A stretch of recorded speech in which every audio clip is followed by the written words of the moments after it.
On va filer à Rome, retrouver notre ami Alban Mikosi pour effectivement revenir sur ce point d'actualité que vous avez développé tout à l'heure dans votre journal, Julien, à savoir cette visite éclair du président de la République française, Emmanuel Macron, à Rome aujourd'hui. Alban, vous l'avez dit, c'est une visite pour rendre, j'allais dire, plus amicales des relations diplomatiques qui s'étaient légèrement détériorées ces derniers mois.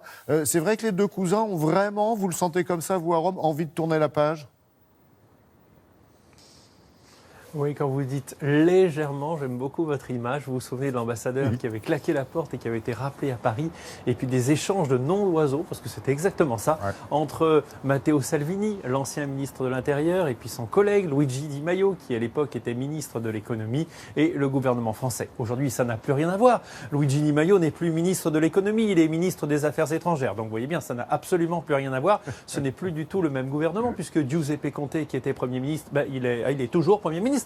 Mais bon, ça n'est pas grave, ça n'a plus rien à voir et je vais vous le prouver dans ce reportage où on va voir comment on est passé, on va dire, d'une période de grande tension à une période où ça va beaucoup mieux, enfin en principe. Reportage fait avec Valérie Parent. Je t'aime, moi non plus. Tel pourrait être le résumé des relations franco-italiennes ces derniers mois. En février dernier, la tension avait atteint un tel niveau que Christian Masset, l'ambassadeur de France, avait symboliquement quitté son poste pendant quelques jours. Il faut dire que les principaux ministres italiens de l'époque avaient eu la main lourde. J'espère que les Français vont se libérer de leur très mauvais président. La France empêche le développement des États africains et contribue ainsi au départ des migrants qui meurent en mer ou arrivent sur nos côtes.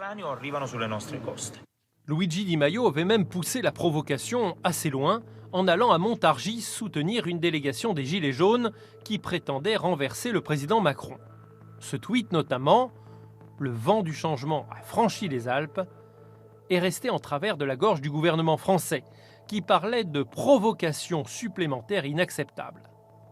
Nous avons demandé à Luigi Di Maio s'il assumait encore cette rencontre.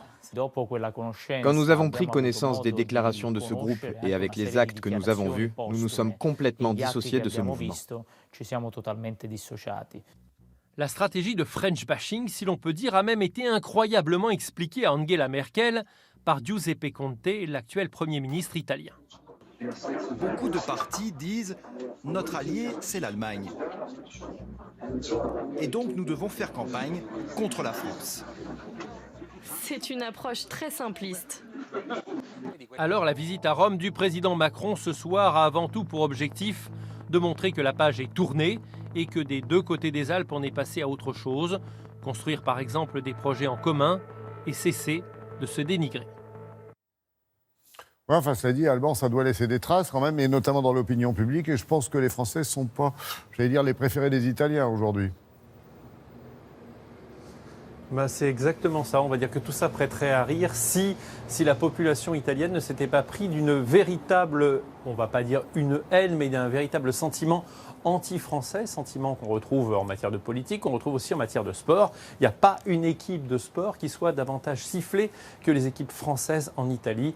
On reproche à la France une attitude arrogante de vouloir toujours donner des leçons à sa cousine italienne. Et moi, à chaque fois que je pars en reportage quelque part en Italie, il y a toujours un Italien pour me dire « Les Français, vous nous méprisez, vous nous traitez mal ». Alors voilà, ça va être long de rétablir une relation de confiance, mais c'est obligatoire parce que la France et l'Italie sont des partenaires économiques très importants et en plus, ce sont des voisins.